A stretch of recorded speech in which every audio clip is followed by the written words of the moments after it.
warahmatullahi wabarakatuh. Innal hamdalillah nahmaduhu wa nasta'inuhu wa nastaghfiruhu wa nastahdiih wa na'udzu billahi min shururi anfusina wa sayyiati a'malina. Man yahdihillahu fala mudilla lahu wa man yudlil fala hadiya lahu. أشهد أن لا إله إلا الله وحده لا شريك له وأن محمدا عبده ورسوله. اللهم صل وسلم وبارك على محمد وعلى آل محمد وأصحابه أجمعين والحمد لله رب العالمين. Ibu-ibu sekalian yang hadir secara offline di Masjid Islamic Center Imam Ibnu Hajar, dan juga para pemirsa, para jamaah sekalian yang mengikuti secara online, terutama TV-TV Ahli Sunnati wal Jamaah yang meliput. Semoga kita diberikan oleh Allah keistiqomahan, kesabaran di dalam meniti kebaikan dan kebenaran. Amin ya rabbal alamin. Ibu-ibu, judulnya apa tadi? Alhamdulillah masih ingat judulnya. Kita akan membahas dunia dengan berbagai macam pernak-perniknya, isinya. Semua telah divonis oleh Allah, kullu man 'alaiha fan. Setiap yang ada di permukaan seisi bumi ini adalah fana.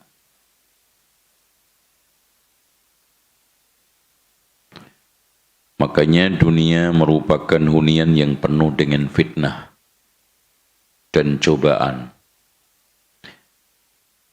Mau raja maupun rakyat jelita atau jelata, pasti mendapatkan ujian. Dan ia akan terus berubah dan tidak abadi. Kadang pasang, kadang surut. Kadang ramah, kadang puas, sebagaimana nasib para penghuninya.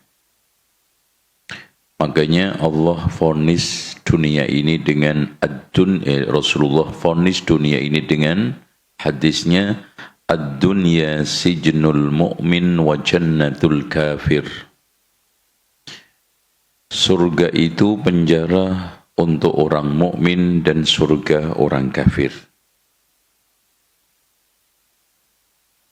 Tetapi kadang persaingan dan perlombaan di dalam memacu dan memicu ketenaran dunia, kenikmatan dunia, melupakan daratan, sampai kita ubanan pun tidak ingat kematian.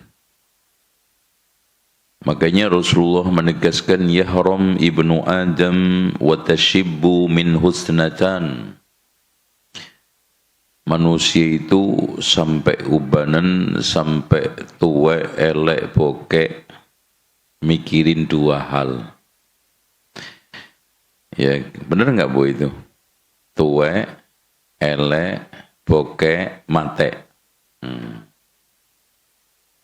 Yang pertama adalah al-hirsu 'alal mal, rakus terhadap harta. Makanya hampir semua kalau ditanya pilih mana, miskin syukur, kaya sabar. Milih yang mana? Tuh kan, itu. Meskipun susah, yang penting kaya. Ya. Dan itu watak manusia. Wal hirsu 'alal umur, rakus terhadap umur, pengen panjang terus. Terutama ibu-ibu Ibu-ibu itu kalau ditanya dua hal yang paling jujur yang mana? Ditanya tentang umurnya berapa dan kecantikannya kayak apa, mana yang paling jujur? Kok nggak ngomong? Oh, itu. Jadi kalau ditanya tentang cantiknya, jawab nggak ragu-ragu. Kalau umurnya pasti maju mundur. Ngapain mbak? Nanya-nanya umur? Kan gitu. Makanya angan-angan hamba untuk menghimpun perbendaharaan dunia tidak pernah terpuaskan. Semakin tambah harta, semakin menginginkan yang lebih. Makanya Rasulullah SAW menegaskan, "Lau kana libni Adam wadin min dahab." Andaikan seorang hamba itu punya satu lembah berupa emas, ahabba anna lahu wadiyan akhar, dia pingin satu lembah lagi. Itu loh kan, ya masih statusnya kontraktor, ya, ngontrak sana ngontrak sini rumahnya. Itu ngelamun mikir, ya Allah, seandainya punya rumah sendiri kecil aja udah seneng. Giliran keturutan masih juga, ya Allah, ya Rabbi, kalau seandainya bisa nambah ke atas 2 kamar aja untuk gudang, seneng. Sudah keturutan pun masih mikir lagi, apa cukup di situ? Tidak. Ya Allah, seandainya punya kontrakan 2-3 pintu aja udah lumayan buat nambah-nambah kebutuhan. Punya 3 pintu pun pengen 10 sampai 100 tuh. Dari situlah harta, kekayaan dan nikmat dunia itu tidak pernah terpuaskan, tidak pernah ada hentinya. Namun hadirin sekalian, saya juga kasih catatan, harta itu tidak tercela, dunia itu tidak tercela. Siapa bilang Allah dan Rasulnya itu tidak pernah memuji dunia, harta? Rasulullah mengatakan, ni'mal malu soleh, dia. Sebaik-baik harta itu di tangan orang soleh. Dan gitu. Yang salah itu adalah perilakunya. Di dalam mencarinya setelah dapat, kadang petentang-petenteng, itu yang dilarang oleh Allah. Kalla innal insana la yadgha ar-ra'ahu istaghna. Sungguh manusia itu cenderung melampaui batas ketika merasa dirinya sudah punya duit. Tuh kan gitu. Makanya wahai sekalian manusia, ingatlah dunia yang kalian tekuni. Karir yang kalian kejar, kesejahteraan yang kalian dambakan, ketenangan yang kalian idamkan. Kebahagiaan yang kalian inginkan dan kemewahan yang kalian impikan, semua itu pasti berakhir dengan kepunahan dan kematian. Apapun yang ada di dunia ini pasti akan sirna. Dunia adalah tempat di mana kenistaan bertahta dan ketamakan sebagai raja, kezaliman berkuasa, kesengsaraan sebagai busana, sehingga dunia ibarat pelacur yang tidak pernah bisa setia kepada pasangannya. Iya. Baru aja hubungan 5 menit, ganti lagi, begitulah berganti. Orang yang mengejarnya bagaikan mengejar binatang buas. Kira-kira menerkam apa diterkam, Bu? Dan orang yang mencarinya laksana sedang berenang di danau buaya. Gimana? Selamat? Dan orang yang menikmatinya ibarat meminum air garam yang tidak pernah bisa merasa puas. Sudah menjadi ketetapan sunatullah bahwa dunia itu bersifat fluktuatif, gampang terkena krisis, dan cepat berganti layar. yang kaya tiba-tiba miskin, yang miskin mendadak kaya. Yang Masya Allah hidup di perkampungan tiba-tiba terkenal, yang terkenal tiba-tiba jatuh terhina. Yang dulunya Masya Allah artis pujaan, sekarang hidup miskin meringkuk di kontrakan kecil. Yang dulu berjaya di kantor menjadi pimpinan tiba-tiba di BHK. Makanya dunia diumpamakan oleh Allah di dalam Al-Quran surat Al-Kahfi ayat 45. وَاضْرِبْ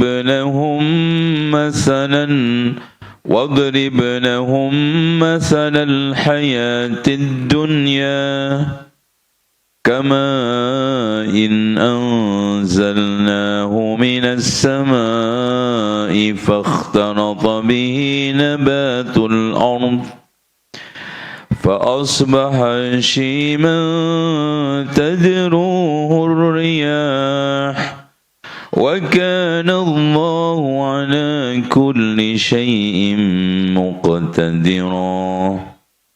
Di dalam ayat ini ibu-ibu, Allah memberikan perumpamaan dunia itu datangnya seperti air hujan, perginya seperti angin. Oh, Masya Allah. Habis suasana El Nino panas semua, di mana-mana kering, hujan langsung hijau rano tiba-tiba. Ketika kita melihat sawah ladang kita menghijau, tanaman kita merekah, sebentar lagi panen, tiba-tiba dibabat, hilang, bahkan semua onggokan-onggokan tersebut dibakar api. Makanya Allah memperingatkan kepada kita surat Al-Anfal ayat 28, wa'lamu annama amwalukum wa auladukum fitnah wa annallaha 'indahu ajrun 'adzim. Ketahuilah sesungguhnya hartamu, anakmu itu fitnah. Terutama anak kan. Minimal fitnahnya 4. Al-waladu mabkhalatun, anak itu bikin bakhil orang tua. Majbanatun, bikin pengecut orang tua. Majhalatun, bikin bodoh orang tua. Terus mahzanatun, bikin sedih orang tua. Itu. Jadi yang pertama kali adalah mabkhalatun, bikin bakhil. Majbanatun, bikin pengecut. Majhalatun, bikin bodoh. Mahzanatun, bikin sedih. Makanya sering saya katakan punya anak itu banyak susahnya daripada senangnya. Cuma alhamdulillah Allah itu memberikan karunia setiap orang tua senang disusahi anak. Iya enggak Bu? Kok ianya lemes banget? Iya. Antar jemput ke sekolah susah, tapi itulah romantika kehidupan kasih sayang kepada anak. Itu nyekolahin, memenuhi kebutuhan itu. Nah, harta intinya dinar dirham itu ada 4 macam. Dirham yang didapat dengan ketaatan kepada Allah dan dibelanjakan untuk hak Allah, itulah sebaik-baik dirham. Jadi duit didapat dengan cara yang halal, yang baik, digunakan untuk yang halal. Untuk jihad, untuk dakwah, untuk nyumbang panti yatim piatu dan yang lainnya. 2 dirham yang didapatkan dengan cara maksiat kepada Allah dan dibelanjakan untuk menentang Allah. Duit dicari dengan jualan narkoba, judi online. Ya, digunakan untuk menentang Allah. Ya. Digunakan untuk membiayai hal-hal yang sekarang ini mendiskreditkan Islam. Ya, mengobarkan perang terhadap Islam, menghina Islam, mencibirkan orang-orang yang sekarang ini baik. 3, dirham yang didapat dengan menyakiti seorang muslim, yaitu dengan cara yang zalim, digunakan untuk kezaliman, menyakiti umat Islam. Dan dinar yang keempat adalah dinar yang didapat dengan cara mubah dan dibelanjakan untuk mencari kesenangan. Ya, contoh kerja halal untuk makan, untuk minum, untuk beli pakaian. Tapi pada akhirnya gini, Bu. Yaqulu ibnu Adam mali mali, anak Adam mengatakan hartaku hartaku. Walaysa laka minal mal illa ma akalta faqad afnaita wa ma labista faqad ablaita wa ma tasaddaqta faqad abqait. Sebetulnya harta yang hakiki milik kamu itu hanya yang kamu makan suatu ketika jadi kotoran, ujung-ujungnya ke toilet. Yang kamu pakai suatu ketika lecek, bahkan jadi gombal. Bahkan gombalnya nggak tanggung-tanggung, gombal mukio, kan kata orang Jawa. Yang ketiga, yang kamu sedekahkan suatu ketika menjadi simpanan di akhirat. Ini yang sebaik-baik dinar. Sekarang kita punya tanah 20 hektar di Sentul umpamanya. Untuk apa? Itu hanya fata morgana. Kita cuma memegang kertas kok.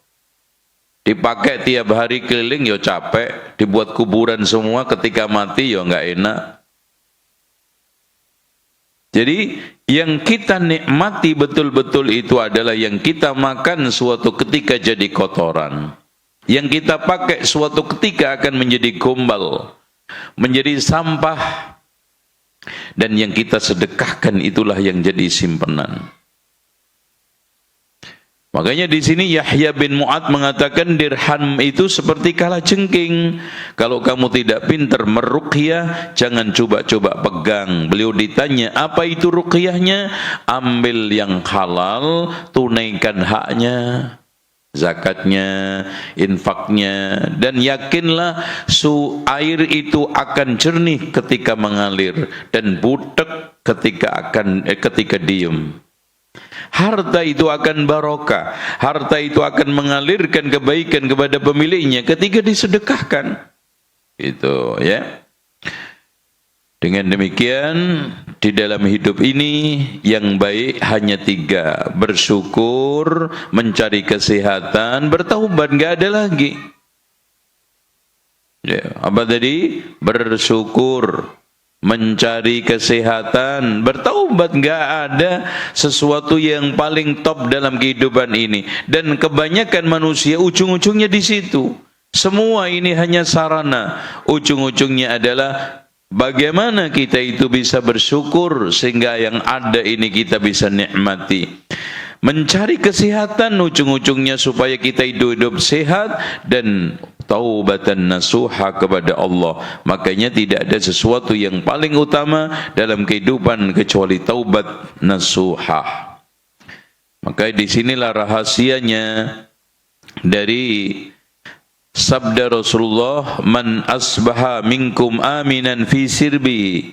Barang siapa yang di dalam kehidupannya ini terpenuhi kebutuhan hariannya, mu'afin fi jasadihi, sehat jasadnya, indahu qutu yaumihi, besok ada yang dimakan, faka'annama hizat lahu dunya bihadafiriha, seperti ngerangkul semua dunia. Itu ya.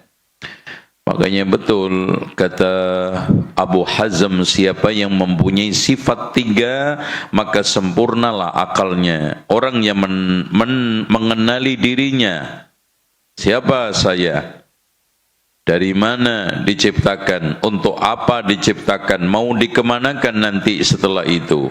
Udah mengenali dirinya. Orang yang mampu menjaga lisannya, ya, amsik lisanaka, tahan itu lisan. Dan orang yang bersikap qanaah, ini orang yang sempurna akalnya, mengenali dirinya, menjaga lisannya, dan bersikap qanaah. Dan qanaah itu apa, Bu? Qanaah itu suasana hati yang bisa menerima apa adanya pemberian Allah, yang penting halal meskipun 20 miliar. Nah, ya. Daripada 20 juta haram, mana yang dipilih? Loh itu. Kalau ibu ditawari, ada 20 miliar halal dengan 20 juta haram, dipilih yang mana? Waras itu. Dan intinya, kenikmatan itu Masya Allah, kata Allah, wa in ta'uddu ni'matallahi la tuhsuha. Kalau kau menghitung-hitung nikmat Allah itu tidak akan bisa menghitungnya. Coba yang ada di dalam tubuh kita. Wa fil ardi ayatul lil muqinin. Di muka bumi ini semua ada tanda-tanda kekuasaan bagi orang yang yakin. Wa fi anfusikum afala tubsirun. Cuman sayang manusia itu rakus. Rakusnya manusia itu mengalahin serigala yang kelaparan, kata Rasulullah di dalam hadis yang mulia. Ma di'bani ja'i'ani ursila fi ghanamin bi afsad laha min hirsil mar'i 'alal mal wa syaraf li dinihi. Tidaklah ada dua serigala yang sedang kelaparan dilepas ke dalam satu kambing, ternyata masih lebih kecil, lebih sadis, lebih dahsyat orang yang gila harta, ambisi kedudukan, mengorbankan agamanya. Oh ya, bahaya. Sehingga ketika seorang ulama ditanya rakus, andaikan rakus itu bisa ngomong, ditanya, rakus, siapa orang tuamu? Maka si rakus akan menjawab, ragu-ragu terhadap takdir. Makanya bawaannya orang yang rakus itu nggak percaya terhadap takdir. Terus apa profesimu wahai rakus? Dia akan menjawab, mencari kehinaan. Makanya orang yang rakus itu nanti yang didapat adalah kehinaan. Terus apa tujuan akhirmu wahai si rakus? Dia akan menjawab, tertahannya harapan. Ya, saya sering contohkan, ada orang berkecukupan di kampung, ngaku-ngaku miskin supaya mendapatkan bantuan BLT.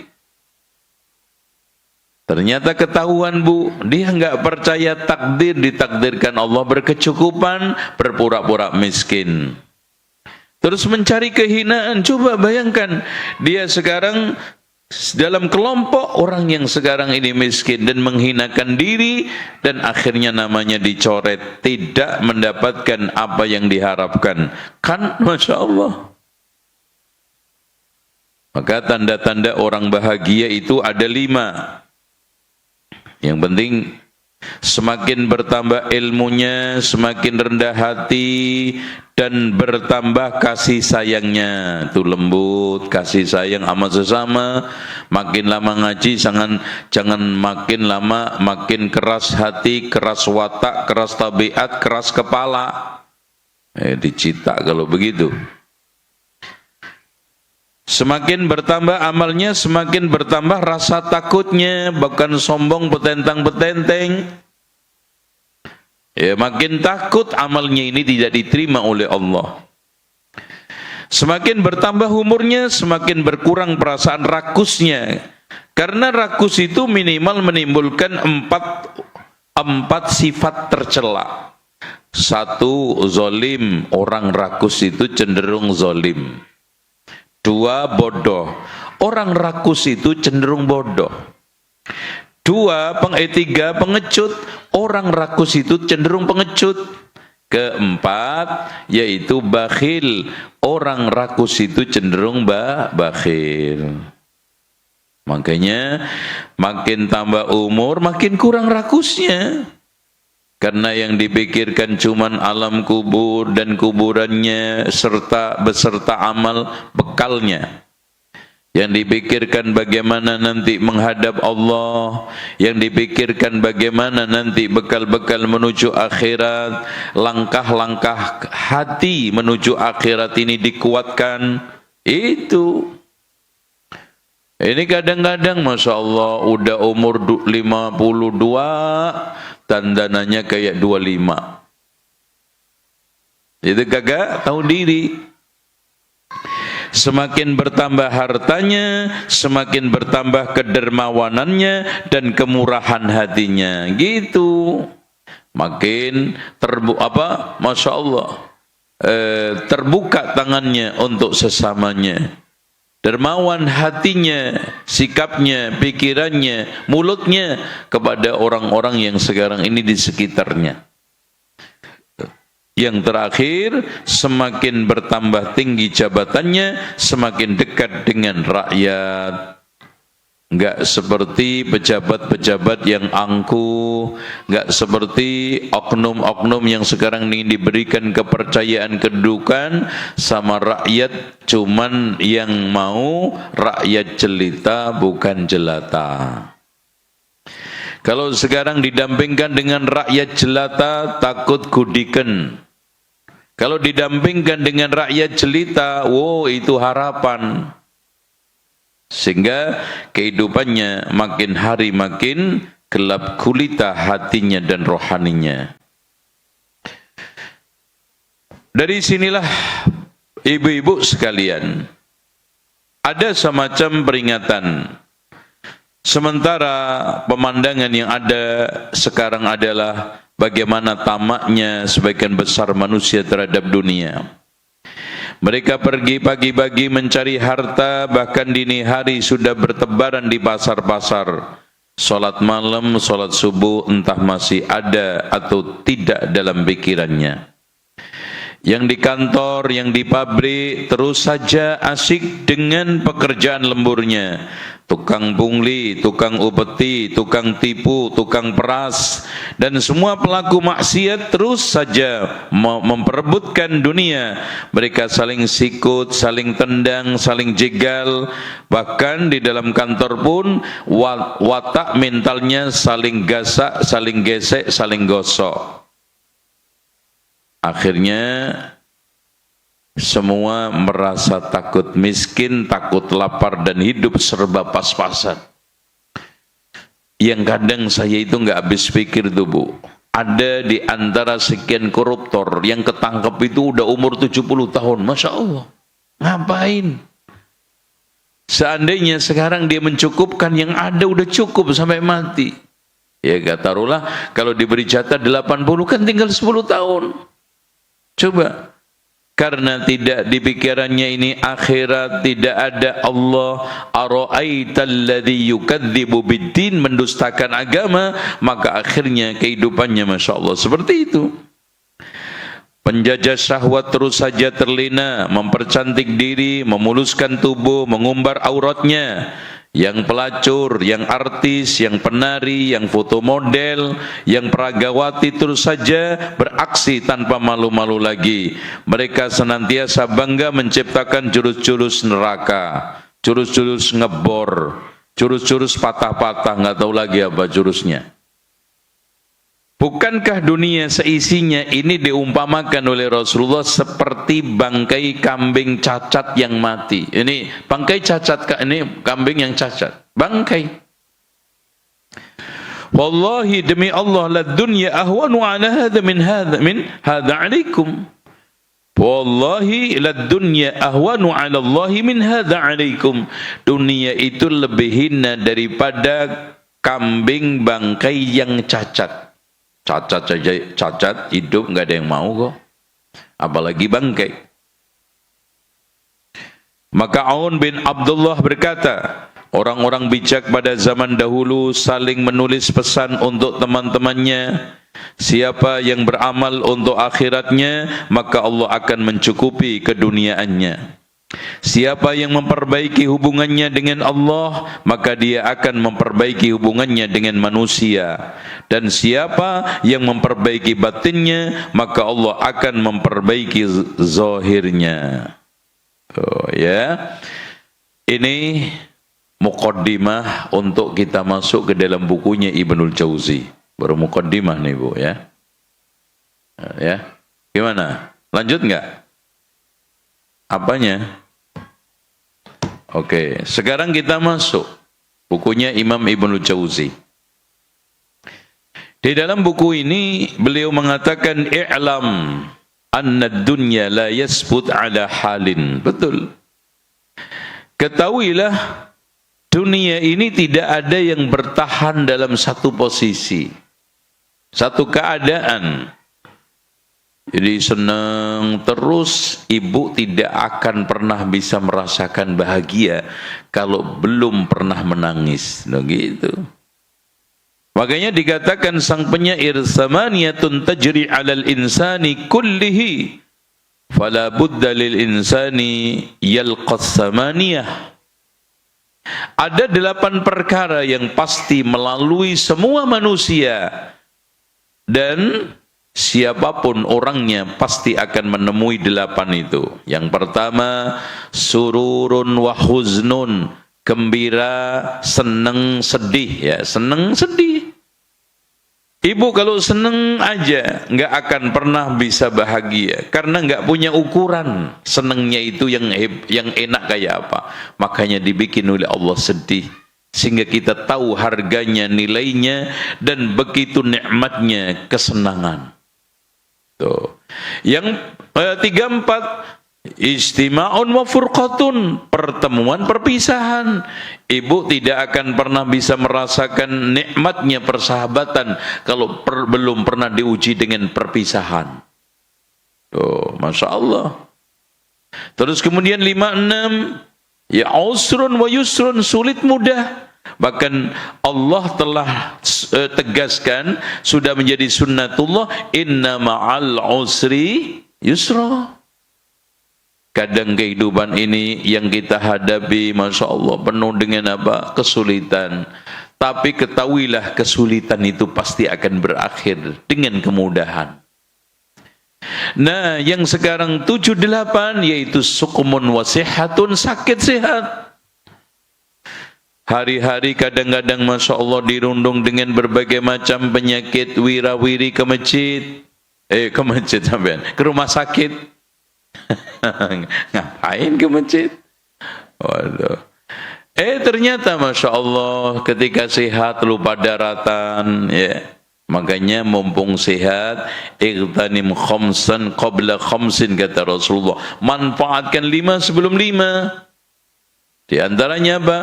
Sehataka qabla saqamik, sehatmu sebelum sakitmu. Bahkan Rasulullah mengatakan, ni'matani maghbunun fihi makasirun minan nas, as-sihhatu wal faragh. Ada 2 kenikmatan yang banyak manusia tertipu dengan 2 kenikmatan itu, yaitu sehat sama luang. Tuh. Jarang sekali ada orang sehat, luang, pikiran plong bisa ngaji seperti ini. Nah kan gitu. Kadang-kadang giliran sehat, pikirannya yang aneh-aneh, pengen ini, pengen itu, pengen kesana kesini. Giliran sakit, giliran bokeh, di rumah aja. Tuh, makanya gini Bu, rahasia hidup, jangan sampai ketahuan orang lain, apalagi tetangga punya duit dan tidak punya duit. Itu. Wah, ini nih Bu Haji lagi punya duit, kagak pernah di rumah. Keliling aja, mana Bu Haji? Ini dari mall. Nah, giliran, ini udah tanggal tua nih, di rumah aja loh. Ini, tumben Bu Haji, di rumah aja. Iya, lagi kering. Ngaku deh Bu Haji. Jadi seperti itu, jangan. Makanya sederhana itu, posisi kita enak dan tidak enak, kaya miskin itu di tengah. Makanya sering saya jelaskan, hakikat sederhana itu ialah dulukan pola daripada gaya, pentingkan kebutuhan daripada keinginan. Nah itu namanya orang sederhana. Bukan orang yang sering-sering makan di rumah makan sederhana. Ya jebol itu. Wah, ini kelompok orang sederhana Pak. Kenapa? Sering nongkrong di warung sederhana. Tuh. Seperti itu. Karena kehidupan ini kita nggak tahu Bu arahnya. Bahkan saya sering katakan, kehidupan ini persis sennya ibu-ibu ketika naik motor, ngesen kanan belok kiri. Iya, kita nggak tahu kemana. Kita udah ancang-ancang, wah ibu ini mau ke kanan, ke kiri. Astagfirullahaladzim. Makanya sen itu bukan untuk memberitahu arah. Kalau untuk ibu itu sen kewaspadaan, itu kan gitu. Nah itu artinya waspada. Hati-hati, saya mau bergerak ke kanan ke kiri. Gitu. Dunia itu seperti itu. Makanya kata Rasulullah, kalau kata Allah di dalam surat Ali Imran ayat 140, wa tilkal ayyamu nudawiluha bainan nas. Begitulah hari-hari di mana manusia saya putar kehidupannya. Ada yang kaya hari ini juga masya Allah jatuh miskin. Ada yang dari sakitnya bangkit sehat, alhamdulillah. Tiba-tiba ini masya Allah di tengah kejayaannya jatuh sakit yang sampai hari ini mungkin belum mendapatkan obatnya. Itulah kehidupan. Yang dulunya masya Allah dia bangga dengan tampilannya, kecantikannya, sekarang sudah dirundung berbagai macam penyakit, kurus, jelek, yang akhirnya tidak ada yang menarik, apalagi mati. Makanya betul kata Amirul Mukminin Umar bin Abdul Aziz, pernah pagi-pagi murung, Bu. Dia murung, tidak ada muka yang bersahaja. Ditanya sama pendampingnya, wahai Amirul Mukminin, bagaimana pagi seperti ini kok sudah murung, ada apa gerangan? Kata beliau, aku tadi malam merenungkan kondisi si mayit setelah 3 hari dikubur di alam kuburnya. Saya bayangkan mukanya sudah mulai melempuh dan perutnya mengembung dan bahkan pecah keluar cairan yang sangat menjijikkan. Dan tubuhnya sudah mulai menunjukkan pembusukan yang keluar cairan yang anyir yang tidak menyedapkan. Walaupun dulu cantik rupawan. Coba aja yang mereka ketika mendapati orang-orang yang menjadi kebanggaannya dikagumin, pengen selfie sana selfie sini, coba ketika mati selfie setelah 3 hari nggak berani deket. Dari situlah hadirin sekalian fakta, wa tilkal ayyamu nudawiluha bainan nas. وَتِلْكَ الْأَيَّامُ نُدَاوِلُهَا بَيْنَ النَّاسِ. Itulah kondisi kehidupan yang saya putar roda kehidupan ini. Fataratan faqrun, kata Imam Ibnul Jauzi, kadang mengalami kemiskinan. Wataratan ghina, tiba-tiba juga menjadi orang kaya raya. Saking mendadaknya sampai dicurigai orang kanan kiri katanya melihara tuyul. Itu ini tuh. Wataratan izzun, dia sekarang dalam keadaan jaya berkuasa. Wataratan zullun, dan masya Allah tiba-tiba dia terhina. Kita nggak tahu. Yang dulunya disegani orang, bahkan masya Allah, ya, menakutkan siapapun tidak berani. Tapi tiba-tiba sekarang ini masya Allah terhina dan dihinakan. Makanya Qulillahumma malikal mulki tu'til mulka man tasha wa tanzi'ul mulka mimman tasha. Allah itu raja di raja, memberikan kekuasaan kepada orang yang dimauinya, menarik kekuasaan dari orang yang dimauinya. Coba bagaimana Allah mencabut kekuasaan dari Namrud, dalam sekejap dia menjadi terhina. Bagaimana Allah juga mencabut kekuasaan dari Fir'aun, bahkan akhirnya mati terhina tenggelam di lautan. Begitu juga raja-raja penguasa di dunia ini.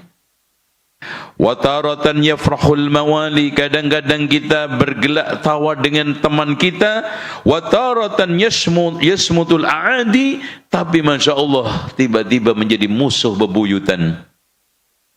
Bahkan memusuh bebuyutan itu rata-rata berasal dari orang terdekat kita. Enggak mungkin kita itu orang kenal di jalan tiba-tiba musuh bebuyutan, enggak. Ya, makanya kadang paman, kadang bibi, pak de, bude, pak le, bule, itu adik, kakak, saudara, bahkan orang tua. Makanya fasaidu laman junnibal fitan, kata Rasulullah, orang yang bahagia adalah orang yang dihindarkan dari fitnah. Fasaidu man lazama aslan. Kalau memang begitu ibu-ibu, fasaidu di tengah berbagai macam perubahan yang sangat fluktuatif, kehidupan yang gampang berganti layar, yang paling terbaik, yang paling bahagia itu siapa?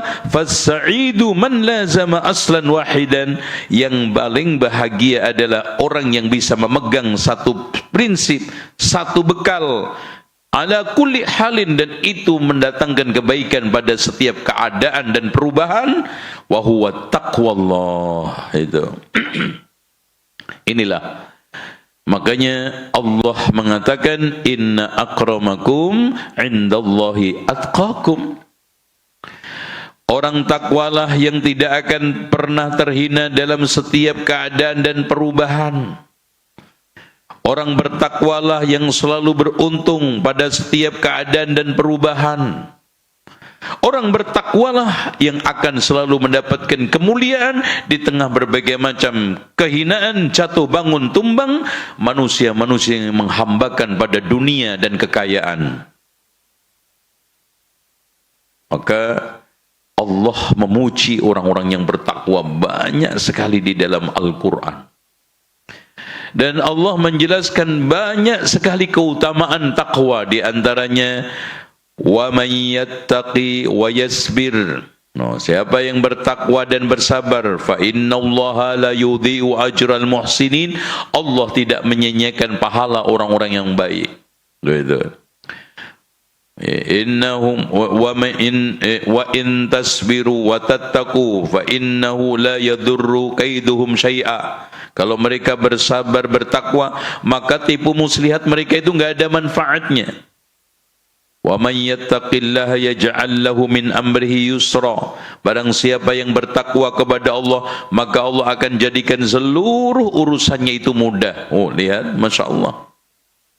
Siapa yang ingin mendapatkan kemudahan dari setiap kesulitan, jalan keluar dari seluruh kesulitannya, maka bertakwalah, dan takwa modalnya. Fatazawwadu fa inna khairaz zadi taqwa. Berbekallah karena sebaik-baik bekal itu takwa.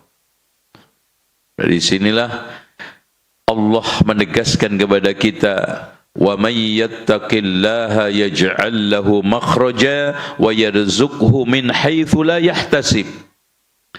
Barang siapa yang bertakwa kepada Allah, maka Allah akan jadikan seluruh kesulitannya itu jalan keluar. Artinya Allah akan berikan jalan keluar dari seluruh kesulitan yang dia hadapi, dan diberikan rezeki tanpa disangka-sangka. Maka dari sinilah kita itu harus mendahulukan apapun adalah takwa.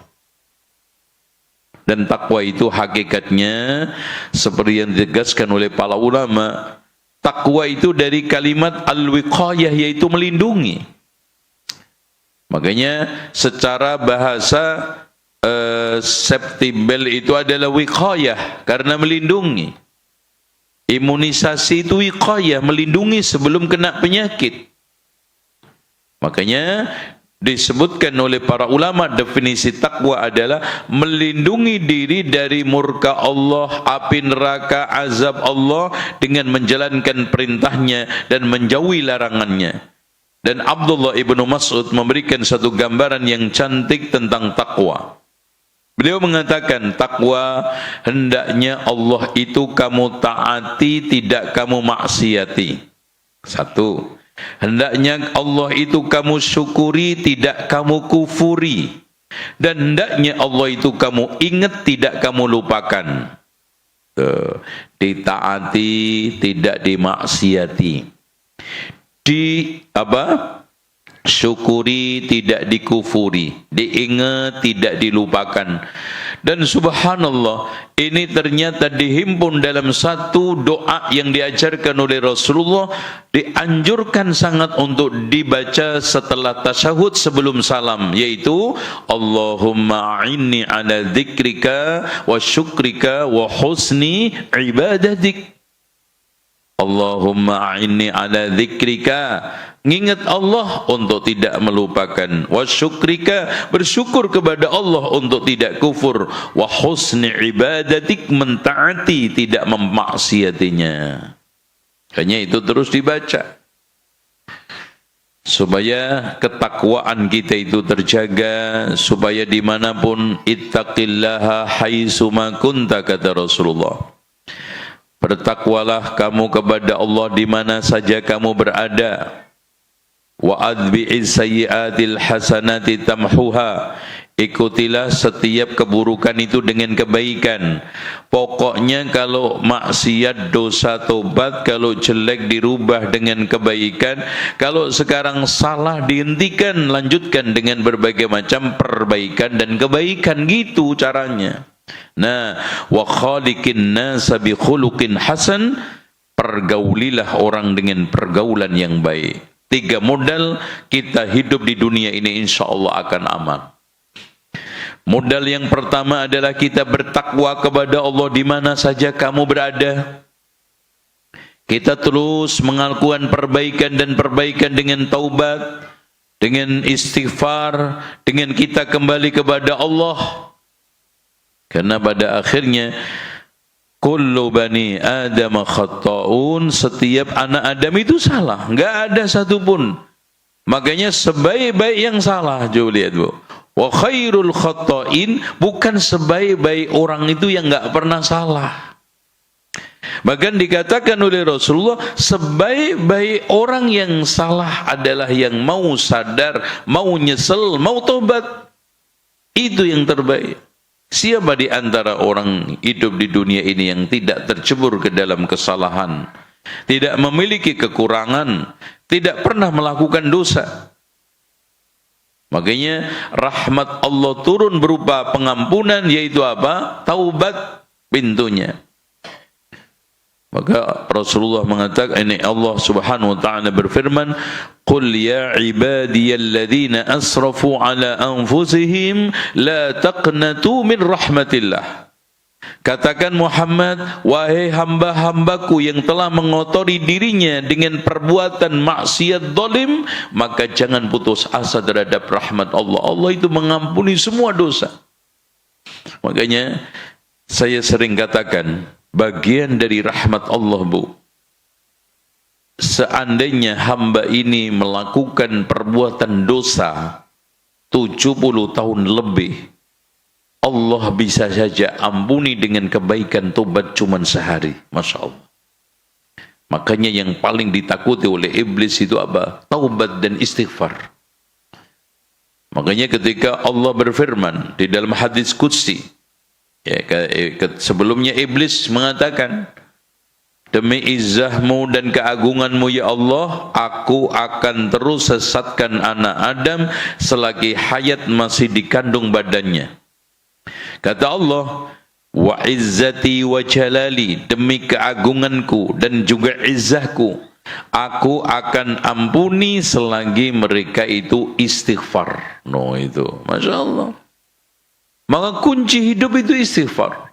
Kalau seandainya melakukan dosa, tobat, dosa lagi, taubat lagi. Enggak ada. Sekarang ini istilahnya, wah ini kayaknya Allah enggak menerima taubat saya. Makanya Al-Hasanul Basri mengatakan, perbanyaklah istighfar di jalan-jalan, di rumah-rumah, tempat makan dan di pasar, karena kamu tidak tahu pengampunan itu jatuh di mana. Begitu. Bisa saja istighfar yang diterima Allah ternyata sedang kita naik mobil, nyetir, astagfirullah, daripada ngumpat-ngumpat sambil geledek loh, astagfirullah, kan enak. Itu sekarang disalib orang, kampret loh, itu daripada gitu, astagfirullah, kan enak. Bahkan seandainya tidak tembus ke pikiran hati, itu masih mending daripada lesan ini kita gunakan untuk ngumpat, untuk ghibah. Mendingan kita itu apa? Berzikir, istighfar. Apalagi Allah itu sifatnya tidak tidur, tidak ngantuk. La ta'khuduhu sinatun wala naum. Makanya Rasulullah mengatakan, innallaha yabsutu yadahu bil-lail liyatuba musii'un nahar wa innallaha yabsutu yadahu bin-nahar liyatuba musii'ul lail. Allah memberikan kesempatan taubat di malam hari agar orang yang salah di siang hari bertaubat, dan Allah memberikan kesempatan taubat di siang hari di siang hari agar yang salah pada waktu malam hari bertaubat. Masya Allah, 24 jam Allah buka tangannya, Allah buka Rahman Rahimnya. Dan ibu-ibu, Masya Allah, kesalahan dengan Allah itu dibangun di atas kemurahan dan kemudahan. Beda dengan manusia. Ibu-ibu, saya tanya, boleh enggak baca istighfar sambil nyapu? Boleh? Coba ibu-ibu minta maaf saya sambil nyapu. Enak aja loh. Maafin ya, gue sambil nyapu. Itu kan. Ibu-ibu sekarang sambil tidur-tiduran baca istighfar boleh enggak? Boleh. Coba ibu minta maaf sama tetangga sambil tidur-tiduran. Lempar itu sandal loh. Itu. Ini mudah. Coba manusia sulit pelitnya. Dia minta maaf di rumah, katanya nggak mau buka pintunya, lagi sibuk di kantor, suruh ke rumah, ribut. Tapi Allah Maha Rahman Maha Rahim.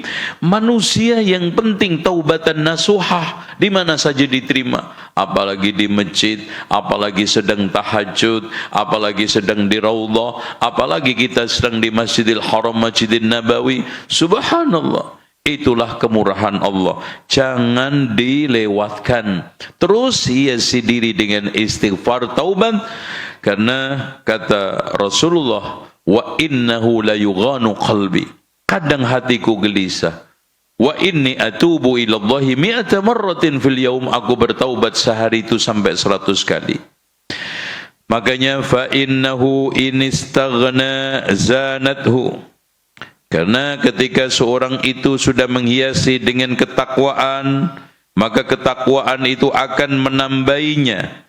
Wa in iftaqara, kalau dia butuh, fatahat lahu abwabas sabr, maka ketakwaan itu akan membuka pintu kesabaran. Jadi ketika ketakwaan itu menghiasi diri kita, Bu, ngadepin apapun itu bisa sabar, bisa lapang dada, bisa menerima kenyataan. Itu beda dengan orang yang enggak bertakwa.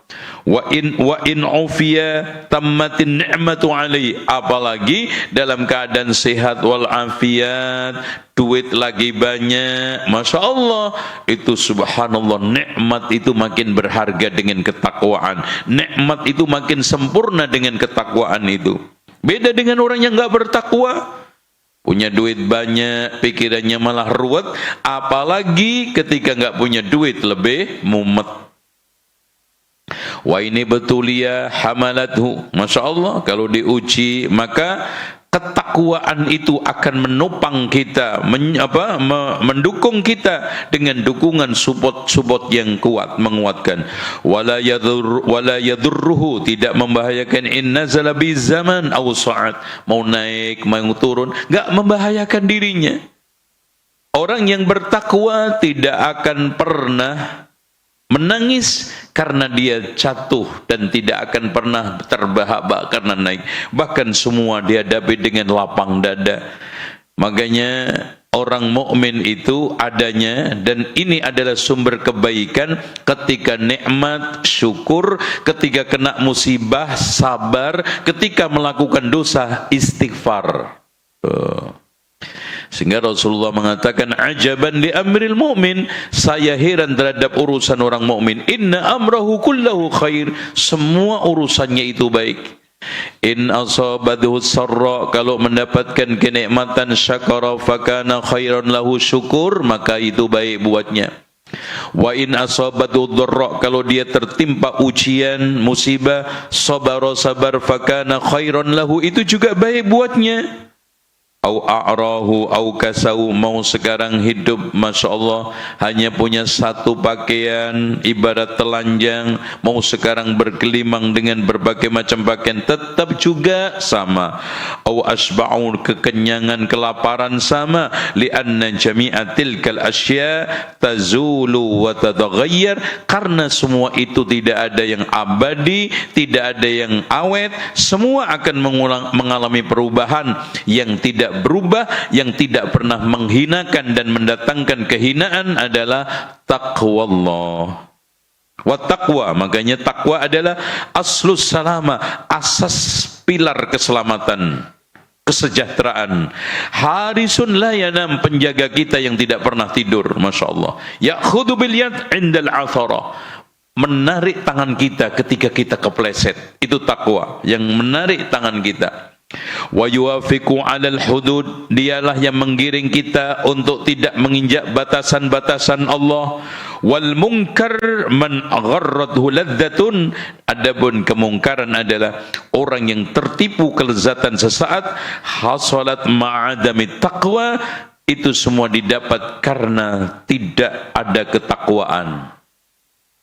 Fa innaha satuhawwalu wa tukhallihi khasira, ketika ketidakadaan ketakwaan maka akan berubah menjadi petaka, berubah menjadi neraka, berubah menjadi kenestaan abadi. Oleh karena itu terakhir, walazimit taqwa, pegang teguhlah sifat ketakwaan, sikap ketakwaan. Fi kulli halin, dalam keadaan, ittaqillah haitsuma kunta, bertakwalah kamu kepada Allah di mana saja kamu berada. Fa innaka la tara fid dhiq illa sa'ah, maka tidaklah kamu dalam kesempitan, maka akan dibantu oleh Allah dengan keleluasaan. Wa fil marad illa al afiyah, tidaklah kita saat sakit melainkan diberikan kesembuhan oleh Allah. Hadza naqduhal ajil wal ajil ma'lumun, adapun sekarang balasannya ya segera maupun nanti di akhirat ma'lumun, yaitu artinya balasan orang-orang yang bertakwa di dunia dan di akhirat itu jelas. Wallahu a'lam bishawab. Demikian. Sekarang kita buka tanya jawab insyaallah. Tafadhal, silahkan. Baik, jazakallahu khair, barakallahu fikum Ustaz atas ilmu yang disampaikan, dan juga silakan para jamaah sekalian, baik yang offline maupun online, terutama yang online bisa menghubungi nomor kami di 081180333389, dan juga bagi jamaah yang hadir di majelis ilmu di Masjid Imam Islamic Center Imam Ibnu Hajar, silakan ada yang ingin bertanya langsung, Ummahat, atau lewat kertas dulu. Baik. Pertanyaan yang pertama, Ustaz. Yeah. Assalamualaikum warahmatullahi wabarakatuh. Izin bertanya, Ustaz, apakah salah kalau saya menghindari kumpul keluarga besar? Karena setiap kumpul keluarga kadang saudara yang satu curhat dan menjelekan saudara yang lainnya. Begitu juga yang lain seperti itu. Saya khawatir kalau saya akan salah berbicara dan salah menanggapi curhat saudara-saudara saya. Syukron, Ustaz. Secara umum, orang yang bisa bergaul itu lebih baik daripada yang enggak bergaul. Orang yang bersosial itu akan lebih indah di hadapan Allah daripada yang tidak bersosial. Mana dalilnya? Rasulullah SAW bersabda, Al-mu'minu alladhi yukhalitun nas wa yasbir ala adahum khairun minal ladhi la yukhalitun nas wa la yasbir ala adahum. Orang mukmin yang bergaul dengan manusia dan sabar atas gangguannya. Nah, ini gangguannya. Artinya di dalam bersosial itu pasti ada gangguan. Gangguan yang sifatnya agama, yaitu apa? Agama kita dilemahkan, agama kita diolok-olok, ya.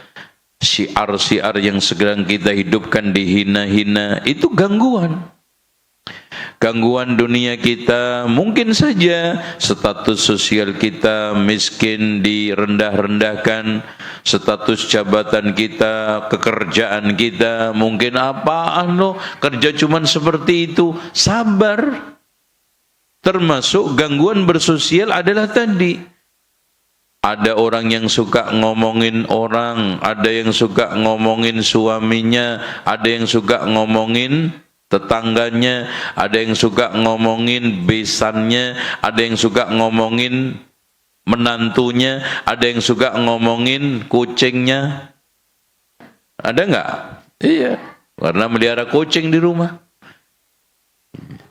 Dosa nggak ngomongin kucing? Ghibah kucing? Ya, nggak apa-apa. Makanya daripada ngomongin tetangga, ngomongin kucing aja tuh.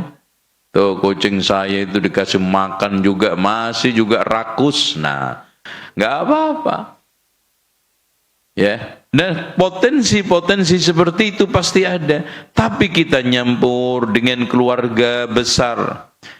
Caranya bagaimana? Sabar itu artinya apa?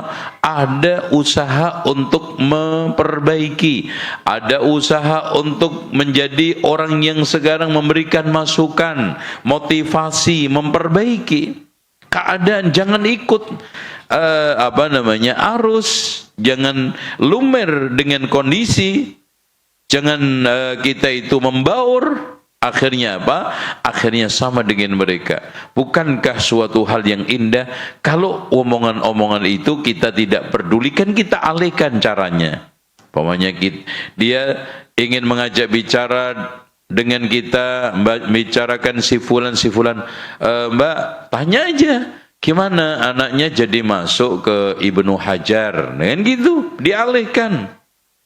Masya Allah, kemarin katanya cerita mau beli motor, itu jadi Mbak, itu kan indah. Artinya di sana ada cara-cara, bahkan 1000 cara untuk mengalihkan pada pembicaraan yang positif. Apalagi kita bisa negor langsung, udah Mbak, nggak usah kita bicara hal-hal yang seperti itu, toh juga nggak ada faedahnya, dan itu juga bukan urusan kita dan tidak mempengaruhi surga neraka kita. Ya udahlah, syukur-syukur kita bisa nasihati dia. Oh, itu lebih top markotop. Nah, itu. Oke. Jadi terus bergaul, wallahu a'lam. Ada lagi? Ya Ustaz, kita selingin dari pertanyaan online Ustaz. Silakan. Ini lumayan panjang nih Ustaz. Assalamualaikum warahmatullahi wabarakatuh. Saya ingin bertanya Ustaz, suami saya minim pengetahuan tentang fikih nikah. Apalagi tentang kata cerai. Suami saya sering bilang melalui WhatsApp, kita pisah, _ cerai, kepada saya ketika sedang bertengkar Ustaz. Nah, kemarin saya bilang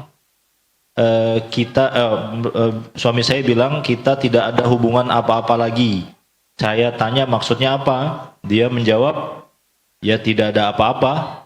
Lalu saya memastikan sekali lagi, apakah itu cerai? Suami saya menjawab, ya saya minta cerai. Nah, jadi saya bingung maksudnya Pak Ustadz. Saya tanya minta cerai atau menceraikan. Suami saya jawab kedua-duanya. Ya, berarti stres.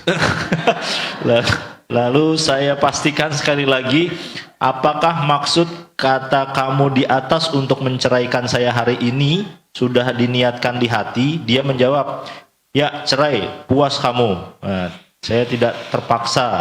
Apakah sudah jatuh talak Ustaz? Mohon arahannya Ustaz.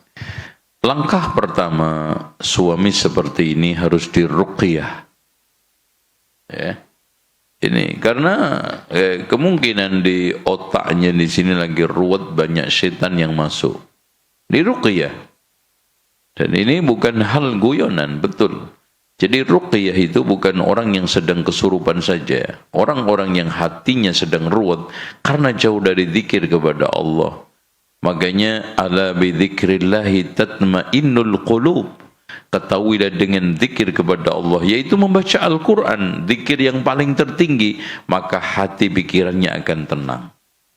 Langkah yang kedua, coba dibangun komunikasi yang sehat, komunikasi yang hangat, komunikasi yang sekarang ini bermartabat. Yaitu apa? Saling membangun komunikasi yang menghargai. Suami di dalam kata-katanya harus menjunjung harkat martabat istri. Begitupun sebaliknya. Istri tidak boleh tidak bersikap sopan. Kesantunan dalam berbahasa itu lebih ditekankan kepada orang-orang dekat kita. Suami kita, istri kita. Kadang-kadang ada istri yang sembrono menggunakan kalimat-kalimat sehingga menyinggung suaminya. Makin lama bukan makin berubah, tapi makin lama itu makin apa? Keras. Karena apa? Kalimat-kalimat yang dipakai itu selalu menohok, menyodok.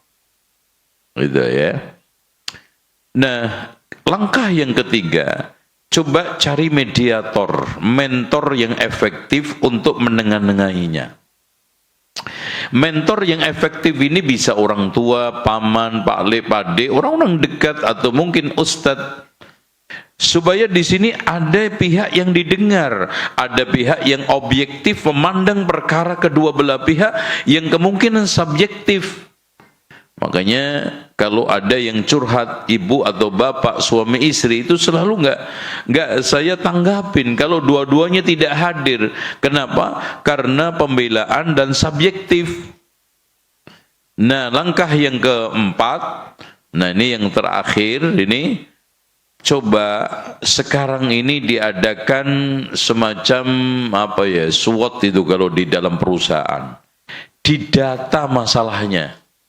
Ya, bikin data tabulasi ya, itu kan gitu kayak mau pemilihan umum aja. Jadi coba didata masalah rumah tangga ini apa sih sebetulnya, masalah suami istri, nggak bolak-balik seperti itu. Di SWOT ya, artinya untung rugi, baik buruk, enak nggak enak, lanjut atau nggak lanjut, itu loh. Nanti ponten ya 1, 2, oh ternyata masih banyak baiknya. Berarti ini tinggal cara komunikasi saja. Masih layak rumah tangga ini untuk dipertahankan. Setelah didata semua, oh Masya Allah ternyata banyak negatifnya. Maka dari sinilah pintu yang terbaik adalah perceraian. Karena apa? Karena kalau mempertahankan sama-sama hidupnya makin lama makin buruk. Tuh. Dan subhanallah contoh di situ. Dengan orang lain dia lebih berbahagia. Suami istri pun begitu. Oleh karena itu di sini hendaknya memakai akal sehat dan sabar. Sabar dan akal sehat itu Masya Allah berdampingan. Maka betul kata Imam Ibnu Jauzi yang pernah saya sampaikan, sabar itu berat, tidak ada yang bisa memanggul kecuali akal sehat. Nah itu. Makanya suami istri itu banyak mikir tentang masalah maslahat rumah tangga. Untung ruginya melakukan ini, manfaat tidaknya melakukan ini, gitu loh. Insya Allah dengan cara seperti itu bisa mempertahankan. Oke? Ada lagi? Ya, artinya ini saat ada tambahan pertanyaan, apakah sudah jatuh talak dan apakah halal hubungan selama? Kalau hal yang seperti ini hendaknya kalau memang jatuh betul itu dihantarkan sampai pengadilan KUA. Dia yang berhak untuk memutusnya. Tentang masalah kalimat-kalimat seperti ini secara dasar itu bukan talak yang sharih tetapi kinayah. Ya, saya pisah banyak. Jangan-jangan ternyata mau pisah sawahnya, mau pisah tempat tidurnya toh. Kan multi tafsir, makanya itu disebut dalam istilah talak kinayah, bukan sharih ya. Oleh karena itu hal-hal yang seperti ini harus diademkan. Apalagi suasana kebatinan suami kayaknya tadi itu depresi kemungkinan atau stres kemudian atau pikiran-pikirannya sedang ruwet. Dan ruwet itu banyak faktornya. Ya, wallahu a'lam. Baik. Jazakallah khair, barakallahu fiik Ustaz. Ada pertanyaan selanjutnya yang offline. Izin bertanya Ustaz, suami saya sering dan suka marah-marah, suka emosional dari hal sepele. Contohnya tidak atau lupa diberikan teh sampai hal besar. Berarti kurang obat itu. Obatnya habis. Sampai memukul tembok Ustaz dan Nah, teriak-teriak. Apakah sikap seperti itu bisa mengurangi ketakwaan Ustaz? Ini juga nggak tahu kok banyak laki-laki macam seperti ini, aneh ini. Ya, ini intinya kehabisan obat. Ya, jadi disinilah saya itu selalu memberikan satu sinyal, peringatan. Cek aja orang seperti ini pernikahannya biasanya melompati 7 tahun ke atas.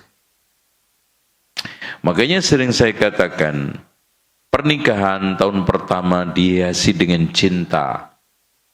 Terus sampai 2-3 tahun, setelah itu 4 tahun sampai 7 tahun dihiasi dengan kasih sayang.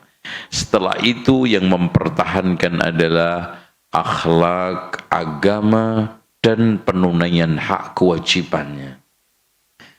Siapapun yang sekarang bisa mempertahankan hidup rumah tangga ini dengan itu, insya Allah agama, akhlak, ya, terus penunaian hak kewajiban.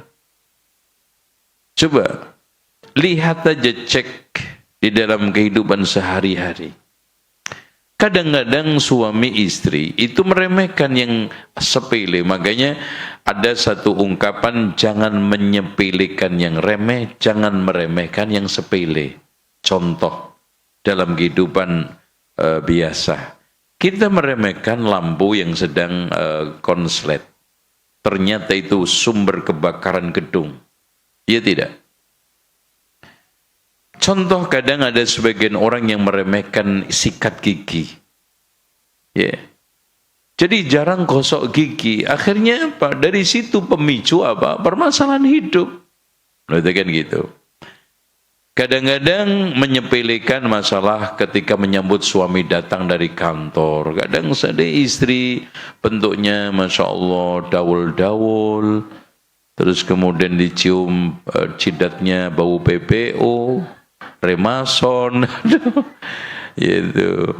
Kadang-kadang kudungnya kena saus sambel, aduh, subhanallah. Iki istri apa wong ilang, gitu kan gitu. Nah, hal-hal yang seperti ini kan diremehkan. Jangan meremehkan yang sepele, jangan menyepelekan yang remeh. Karena ternyata Bu, Masya Allah, sering saya umpamakan monyet itu ketika diterpa badai tornado makin kenceng pegangannya. Ada punting beliung dikenceng juga pegangan di pohonnya. Ada badai topan juga kenceng. Ternyata si monyet jatuh karena angin sepoi-sepoi basah. Ngantuk itu di monyet, gedebuk jatuh. Monyet jatuh. Kenapa? Ternyata angin yang sepoi-sepoi basah itu banyak membahayakan si monyet yang ada di atas pohon, gitu loh. Nah, masalah rumah tangga gitu, Bu. Kepleset itu bukan batu besar, sudah semua udah tahu di depan batu besar itu akan waspada. Kadang kerikil, jatuh, aduh, ternyata ya Allah kaki saya patah, Pak. Operasi jutaan tuh, cuman kerikil. Ya Allah, coba gue gagal lewat di situ. Akhirnya, lau seandainya gitu juga pernikahan rumah tangga. Tuh, pokoknya kunci jangan meremehkan perkara sepele, jangan menyepelekan perkara yang remeh. Itu ngeletakin sandal. Ya, menyiapkan makan sarapan pagi, suami mau kerja, itu ngobrol yang menggunakan sopan santun, senyum sapa salam, anaknya aja bisa kok di kantor, di sekolah, nah kan gitu. Dari cara-cara seperti itu, maka orang itu akan bisa mempertahankan hidup rumah tangganya, bahtera akan terus berlayar sampai pantai insya Allah. Seperti itu ya. Ya, selanjutnya Ustaz. Ya. Assalamualaikum Ustaz, apakah sudah benar ketika ada teman atau saudara kita yang sedang sakit tertimpa musibah, kita ucapkan yang sabar ya, karena saat ini sangat banyak yang membalasnya dengan perkataan, jangan ajari aku sabar, kamu tidak merasakan apa yang menimpa aku. Nah, bagaimana Ustaz? Ini salah, karena Rasulullah ketika mendapati perempuan yang menangis meratapi yang ada di kuburan, kan sedang nangis, Rasulullah pesankan juga, isbiri, sabarlah. Cuman orang tersebut nggak tahu yang negor itu Rasulullah, dia sambil tetap menghadap ke pekuburan, ilaika anni innaka lam tusab bi musibati. Sama sikap orang itu seperti sikap perempuan itu, pergi kamu ke sana, kamu tidak tertimpa musibah seperti yang saya alami. Masya Allah, persis. Terus akhirnya orang tersebut diberitahu bahwa yang negor tadi Rasulullah, dan lebih kencang nangisnya, pergi ke Rasulullah minta maaf.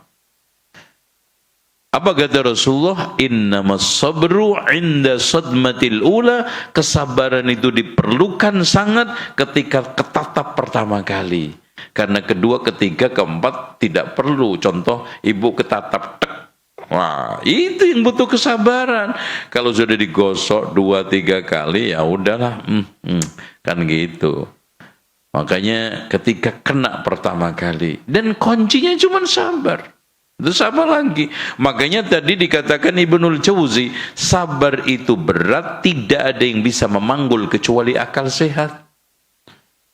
Ya wajar orang yang memberikan nasihat itu nggak kena musibah yang seperti dia, makanya dia butuh sabar. Itu ya. Makanya sabar itu dilatih, sabar itu harus diberikan satu lingkungan, keadaan yang mendukungnya. Sehingga Masya Allah, Nabi Ya'qub alaihissalam yang diberikan oleh Allah sabrun jamil. Nabi Ayub alaihissalam yang diuji oleh Allah sakit 18 tahun. Itu semua modalnya apa? Sabar. Ini, orang kalau sudah Masya Allah merasakan kesabaran, itu akan manis lezat nanti endingnya. Seperti yang dialami oleh Nabi Ya'qub, yang dialami oleh Nabi Ayub alaihi wassalam. Wallahu a'lam. Ada lagi? Baik Ustaz, jazakallah. Ini terakhir mungkin. Baik Ustaz. Bismillah Ustaz, barakallahu fikum Ustaz. Semoga Allah senantiasa menjaga Ustaz dan keluarga.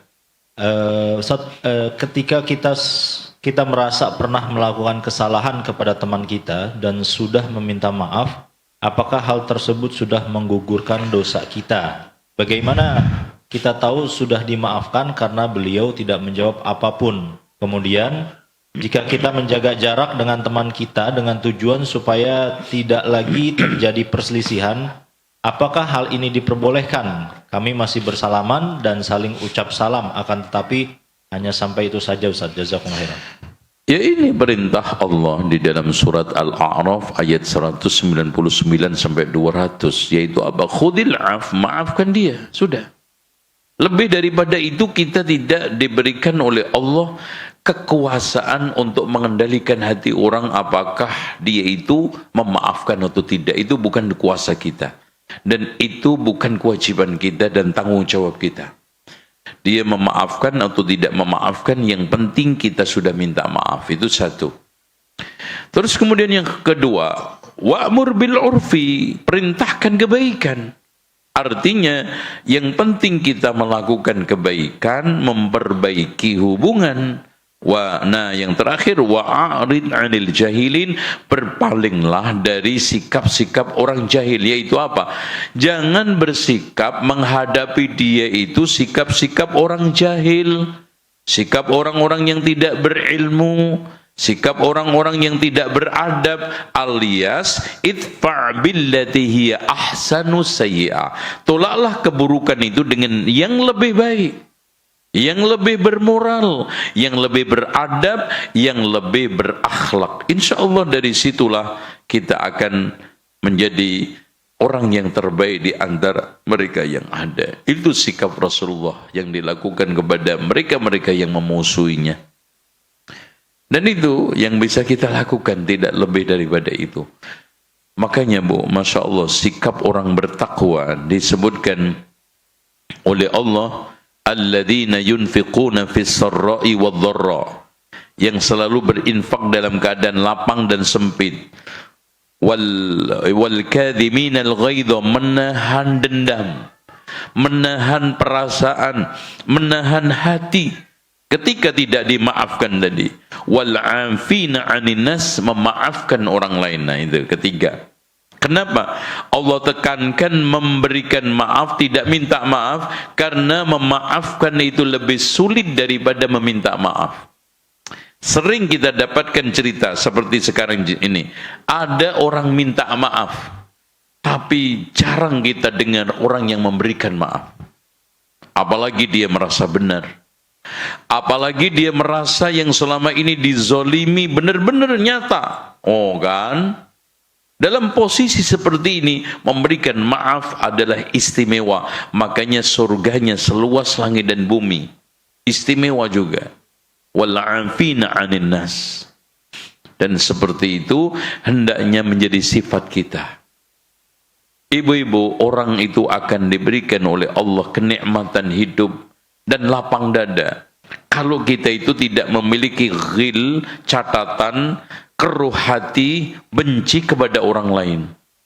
Makanya doa yang diajarkan oleh Allah apa? Rabbana ighfir lana wa li ikhwanina alladhina sabaquna bil iman wa la taj'al fi qulubina ghillan. Dan terakhir, saya akan cerita 3 kali ada seorang sahabat yang divonis oleh Rasulullah akan menjadi calon penghuni surga.